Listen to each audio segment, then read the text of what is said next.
Bismillahirrahmanirrahim. Assalamualaikum warahmatullahi wabarakatuh. Pada kesempatan kali ini saya Siti Afidatul Khotijah akan menjelaskan sedikit materi mengenai PPN dan PPNBM. Kita lihat dari dasar hukumnya. Jadi Undang-Undang Nomor 8 Tahun 1983 ini mengatur tentang PPN dan PPNBM. Nah, tapi undang-undang ini sudah beberapa kali diubah. Yang terakhir adalah Undang-Undang Nomor 42 Tahun 2009. Kemudian kalau kita lihat dari prinsip pengenaan PPN dan PPNBM ke peraturan pajak, kembali lagi, kalau ditinjau dari sifatnya, kedua jenis pajak ini merupakan pajak tidak langsung. Nah, coba kita lihat lagi definisi pajak tidak langsung itu seperti apa nanti. Kemudian yang kedua, kedua jenis pajak ini merupakan satu kesatuan dipungut pada saat penyerahan barang atau jasa dan impor. Jadi pemungutannya itu bukan menunggu di akhir tahun gitu, enggak, tapi ketika ada penyerahan barang, maka pada saat itu juga akan dipotong atau dipungut PPN dan PPNBM-nya. Kemudian bedanya PPN dipungut pada berbagai tingkat produksi dan distribusi, sementara PPNBM hanya dipungut saat dijual oleh produsen pabrikan atau impor atau ekspor. Jadi ini salah satu beda PPN dan PPNBM. Kalau PPN itu dipungutnya bertingkat-tingkat. Jadi misal dari pabrik menjual ke si A, itu sudah dipotong PPN. Kemudian si A menjual ke B, nanti ada PPN lagi. B ke C ada PPN lagi, dan seterusnya sampai nanti ke konsumen terakhir.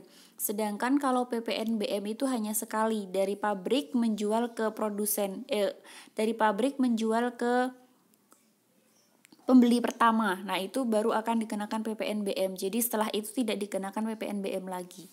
Ini salah satu perbedaan PPN dan PPNBM. Kemudian kalau dilihat dari ciri-cirinya, PPN ini merupakan pajak tidak langsung. Kemudian merupakan pajak objektif atau pengenaannya didasarkan pada barangnya, bukan siapa orangnya, tapi yang dilihat adalah barangnya, objeknya. Kemudian bersifat multi-stage tax, ini maksudnya dikenakannya bertingkat-tingkat. Seperti tadi yang saya jelaskan, jadi dari pabrik ke si A sudah dikenakan pajaknya, kemudian A menjual ke B juga dikenakan pajak, B ke C juga dikenakan pajak, dan seterusnya sampai pengguna terakhir itu akan terus dikenakan pajak. Kemudian mekanisme pemungutannya menggunakan faktur pajak. Jadi nanti bukti pemotongannya itu adalah bentuknya faktur pajak, merupakan pajak atas konsumsi umum dalam negeri. Kemudian tarifnya tunggal. Jadi PPN ini tarifnya hanya 1, yaitu 10%.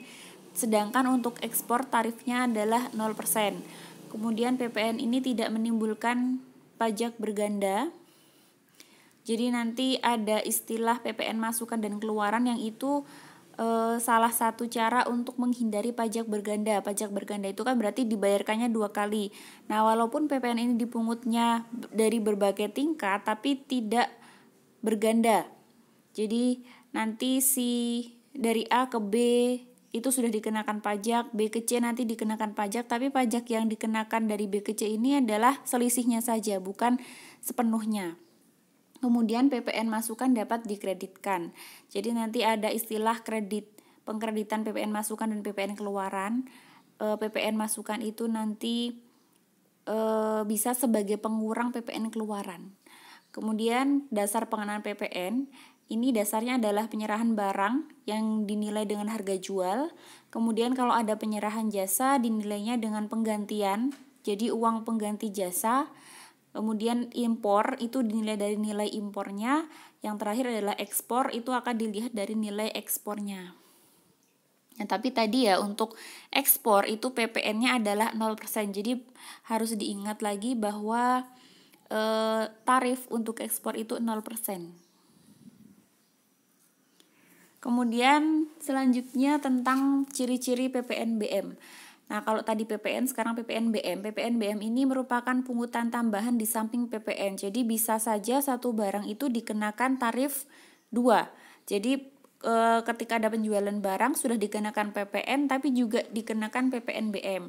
Tarif PPNBM ini tergantung kelompok barang mewah. BM ini barang mewah singkatannya. Jadi tergantung kelompok barang mewahnya. Nanti ada pengelompokan khusus barang mewah kelompok 1, kelompok 2, kelompok 3 dan seterusnya. Kemudian PPNBM hanya dipungut sekali, yaitu pada saat impor barang kena pajak BKP singkatannya, barang kena pajak mewah atau atas penyerahan BKP mewah yang dilakukan produsen.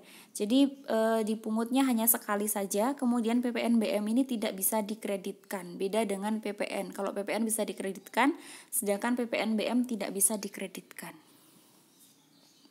Nah, kemudian apa yang dimaksud dengan barang kena pajak yang tergolong mewah? Jadi barang kena pajak yang mewah ini adalah barang tersebut bukan merupakan barang kebutuhan pokok. Jadi kalau beras, makanan sehari-hari itu termasuk barang kebutuhan pokok, dia tidak bisa disebut sebagai barang mewah.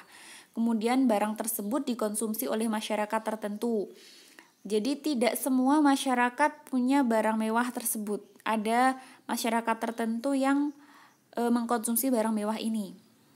Kemudian pada umumnya barang tersebut dikonsumsi oleh masyarakat berpenghasilan tinggi, namanya juga barang mewah. Jadi yang mengkonsumsi adalah masyarakat yang punya penghasilan yang tinggi. Kemudian barang tersebut dikonsumsi untuk menunjukkan status. Nah, seringnya kepemilikan barang mewah ini menunjukkan status seseorang bahwa dia adalah orang yang berada. Misalnya kalau kita lihat secara umum orang yang punya motor Harley Davidson, nah itu kita akan melihat bahwa dia statusnya adalah orang kaya karena dia bisa memiliki motor tersebut dengan yang termasuk barang mewah karena harganya mahal dan dikonsumsi oleh masyarakat tertentu saja. Tidak semua masyarakat bisa mengakses atau memiliki barang tersebut. Kemudian apabila dikonsumsi dapat merusak kesehatan dan moral masyarakat serta mengganggu ketertiban masyarakat. Nah, contohnya tadi motor Harley Davidson, kalau kita lagi di jalan tiba-tiba ada konvoi motor itu lewat gitu, kita akan merasa terganggu. Mungkin itu yang dimaksud dengan mengganggu ketertiban masyarakat. Nah, selain dikenakan PPN atas barang-barang kena pajak tertentu yang tergolong mewah juga dikenakan PPNBM. Jadi kalau khusus untuk barang mewah ini nanti tetap akan dikenakan PPN, tapi juga ada dikenakan PPNBM-nya. Kalau untuk barang-barang yang konsumsi sehari-hari dia tidak ada PPNBM karena bukan merupakan barang mewah. Nah, sekarang masuk ke objek PPN. Tadi kan PPN dikenakan atas barangnya. Nah, apa barangnya? Dasar pengenaannya ini. Jadi penyerahan BKP dalam daerah pabean yang dilakukan oleh pengusaha. BKP ini barang kena pajak. Jadi ketika ada penyerahan barang kena pajak di dalam daerah pabean yang dilakukan oleh pengusaha itu harus dikenakan PPN. Kemudian penyerahan JKP di dalam daerah pabean yang dilakukan oleh pengusaha, JKP ini jasa kena pajak. Kemudian kalau ada impor barang, ekspor barang, pemanfaatan JKP dari luar daerah pabean, atau pemanfaatan BKP tidak berwujud dari luar daerah pabean. Nah, ini adalah objek-objek yang nantinya harus dikenakan PPN. Kemudian daerah pabean itu apa? Daerah pabean ini adalah wilayah Republik Indonesia yang meliputi wilayah darat, perairan, dan ruang udara di atasnya, serta tempat-tempat tertentu di zona ekonomi eksklusif, dan landasan kontinen yang di dalamnya berlaku Undang-Undang Nomor 10 Tahun 95 tentang kepabeanan. Ini definisi tentang daerah pabean. Selanjutnya penyerahan. Di sini tulisannya tidak terlalu jelas. Kita lihat yang jelas saja ya. Jadi penyerahan BKP kepada pedagang, perantara atau melalui juru lelang. Jadi ini macam-macam penyerahan BKP. Penyerahan ini bisa melalui pemakaian sendiri atau pemberian cuma-cuma. Kemudian persediaan BKP dan aktiva yang menurut tujuan semula tidak untuk diperjualbelikan yang masih tersisa pada saat pembubaran perusahaan sepanjang PPN atas perolehan aktiva tersebut menurut ketentuan dapat dikreditkan dan seterusnya. Nanti kita pelajari lebih lanjut tentang penyerahan ini. Kemudian selanjutnya barang kena pajak BKP yang termasuk BKP ini bisa dibagi dua, yaitu bisa berwujud dan tidak berwujud. Nah, yang berwujud ini sifat atau hukumnya bisa bergerak dan juga bisa juga barang ini tidak bergerak. Nah, ini nanti akan dikenakan PPN. Kemudian jasa kena pajak, kalau yang tadi BKP, kalau yang sekarang JKP. JKP ini setiap kegiatan pelayanan berdasarkan satu perikatan atau perbuatan hukum yang menyebabkan barang atau fasilitas atau kemudahan atau hak tersedia untuk dipakai, termasuk di sini jasa yang dilakukan untuk menghasilkan barang karena pesanan atau permintaan dengan bahan dan atas petunjuk dari pemesan.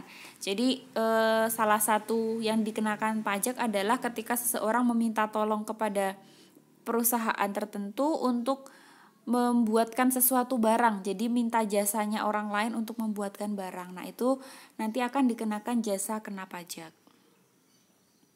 Termasuk dalam pengertian penyerahan BKP. Nah, di sini penyerahan BKP ini ada penyerahan hak atas BKP karena suatu perjanjian, kemudian pengalihan BKP oleh karena suatu perjanjian sewa beli dan perjanjian leasing, penyerahan BKP kepada pedagang perantara atau melalui juru lelang. Kemudian pemakaian sendiri dan atau pemberian cuma-cuma atas BKP. Selanjutnya persediaan BKP dan aktiva yang menurut tujuan semula tidak untuk diperjualbelikan yang masih tersisa pada saat pembubaran perusahaan sepanjang PPN atas perolehan aktiva tersebut menurut ketentuan dapat dikreditkan. Kemudian adanya penyerahan BKP dari kantor pusat ke cabang atau sebaliknya dan penyerahan BKP antar cabang penyerahan BKP secara konsinyasi. Jadi yang poin F ini adalah ketika suatu perusahaan punya anak cabang dan dia menjual atau menyerahkan BKP-nya ke cabang, seharusnya di sini ada PPN-nya juga karena di situ ada proses penyerahan BKP. Kemudian yang tidak termasuk dalam pengertian penyerahan BKP. Nah, di sini yang tidak masuk adalah ketika ada penyerahan barang kena pajak kepada makelar sebagaimana dimaksud dalam Kitab Undang-Undang Hukum Dagang. Kemudian kalau ada penyerahan BKP untuk jaminan utang itu tidak dikenakan PPN. Kemudian penyerahan barang kena pajak oleh pengusaha kena pajak yang memperoleh izin pemusatan tempat pajak terutang. Jadi kadang ada perusahaan yang dia sudah memusatkan pajak terutangnya sehingga ketika ada penyerahan barang BKP ini tidak dikenakan pajak. Kemudian dasar pengenaan pajak atau tax base-nya di sini dari harga jual, dari harga pengganti, nilai impor, nilai ekspor, dan nilai yang ditetapkan Kementerian Keuangan. Jadi ada 5 dasar pengenaan. Kalau dari BKP berarti dari harga jualnya, kalau jasa harga penggantinya dan seterusnya. Nah, ini sebagai dasar perhitungan PPN yang terutang. Nanti ini tarif dasar nilai yang akan dikalikan dengan tarifnya gitu. Kemudian di sini ada beberapa pengertian-pengertian. Ini diambil dari undang-undangnya ya. Impor, apa yang dimaksud dengan impor di sini adalah setiap kegiatan memasukkan barang dari luar daerah pabean ke dalam daerah pabean. Ini nanti yang dimaksud impor. Kemudian pemanfaatan barang kena pajak tidak berwujud dari luar daerah pabean adalah setiap kegiatan pemanfaatan barang kena pajak tidak berwujud dari luar daerah pabean karena satu perjanjian di dalam daerah pabean. Nah, sedangkan ekspor ini setiap kegiatan mengeluarkan barang dari dalam daerah pabean keluar daerah pabean. Perdagangan adalah kegiatan usaha membeli dan menjual termasuk kegiatan tukar-menukar barang tanpa mengubah bentuk atau sifatnya. Ini kita sudah masuk ke tarifnya, tarif PPN dan PPNBM. Untuk PPN, ini ada di pasal 7, tarifnya adalah 10%. Jadi tarifnya tunggal memang hanya 10%. Kemudian, tapi kalau adanya peraturan pemerintah, itu tarif bisa diubah. Nah, dirubahnya pun juga ada batasannya, serendah-rendahnya 5%, setinggi-tingginya 15%. Jadi tetap harus mengikuti aturan undang-undangnya. Kemudian untuk ekspor ini tarifnya adalah 0%. Jadi khusus untuk ekspor memang ditarifkannya 0%. Kemudian untuk PPNBM ini ada di pasal 8, tarifnya adalah serendah-rendahnya 10%, setinggi-tingginya 75%. Atas ekspor BKP yang tergolong mewah itu tarifnya 0%. Jadi kenapa ada serendah-rendahnya dan setinggi-tingginya? Karena seperti tadi, pengelompokan barang mewah itu berbeda-beda. Jadi tarifnya menyesuaikan juga dengan kelompoknya. Kelompok mana ditarifkannya berapa itu ada aturannya tersendiri dan berbeda-beda. Kemudian ini ada beberapa pengertian lanjutannya tadi, nanti silahkan bisa dibaca sendiri. Nah, ini ada pengertian dari pajak masukan dan pajak keluaran, karena ini yang menjadi salah satu hal penting nanti untuk menghitung berapa yang harus disetorkan ke kantor pajak oleh suatu perusahaan. Jadi pajak masukan ini adalah PPN, pajak pertambahan nilai yang seharusnya sudah dibayar oleh pengusaha kena pajak karena memperoleh barang kena pajak dan atau menerima jasa kena pajak dan atau pemanfaatan barang kena pajak dan seterusnya. Jadi yang dimaksud PPN ini adalah pajak masukan. Ini adalah PPN yang dibayarkan oleh perusahaan ketika membeli barang. Jadi bisa digarisbawahi, masukan berarti ketika dia membeli akan dikenakan PPN masukan. Sedangkan kalau keluaran itu kebalikannya, yaitu ketika perusahaan menjual barangnya itu akan dikenakan pajak keluaran. Nah, nanti berapa yang harus disetor oleh perusahaan itu adalah selisih dari masukan dan keluaran. Jadi seolah-olah karena perusahaan sudah pernah membayarkan pajaknya, maka dia tidak harus menyetorkan pajaknya secara penuh. Misalnya, perusahaan A menjual barang ke perusahaan B. Yang dijual ini contohnya adalah mesin motor misal gitu. Jadi A menjual motor ke B dengan harga 10 juta. 10 juta kalau dikenakan pajak PPN 10% berarti 1 juta. Berarti nanti si B ini akan membayarkan ke si A sebesar 11 juta dengan rincian 10 juta harga motornya dan 1 juta adalah pajaknya, PPN-nya. Tapi si B ini dia distributor, jadi dia akan menjual lagi barangnya ke si C. Nah, dengan harga 11 juta, si B ini kan pastinya akan mencari untung. Jadi dia akan cari untung dulu, misalnya dia ngambil untung 1 juta. Jadi dia menjual ke C, motor ini dijual ke C sebesar 12 juta. 12 juta ini adalah harga dasar motornya, sedangkan PPN-nya 10% 1.200.000. Jadi si C membayarkan ke B sejumlah 12 plus 1.200.000 yaitu 13.200.000. Nah, dari situ pajak yang sudah dibayarkan ke yang si B bayarkan ke A itu sebesar 1 juta, sedangkan pajak yang diterima dari si C adalah 1.200.000. Nah, selisih antara 1 juta dan 1.200.000 inilah yang akan disetorkan oleh si B ke kantor pajak. Jadi si B ini hanya menyetorkan sebesar selisihnya yaitu 200.000.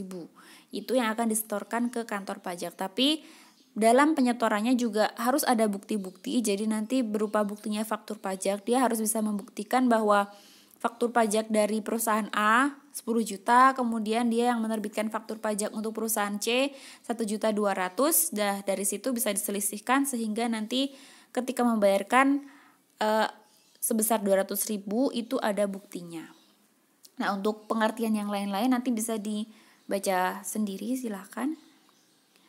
Ini juga masih mengenai pengertian-pengertian apa itu yang dimaksud nilai ekspor, pembeli dan juga penerima jasa. Nah, kemudian faktur pajak. Ini adalah salah satu bukti adanya pembayaran pajak.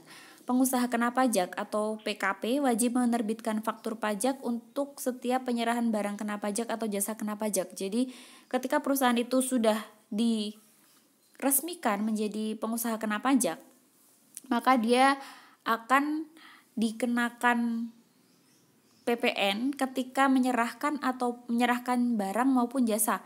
Maksudnya perusahaan ini harus menerbitkan faktur pajak. Dia harus punya bukti, menerbitkan untuk bukti yang diberikan ke konsumennya.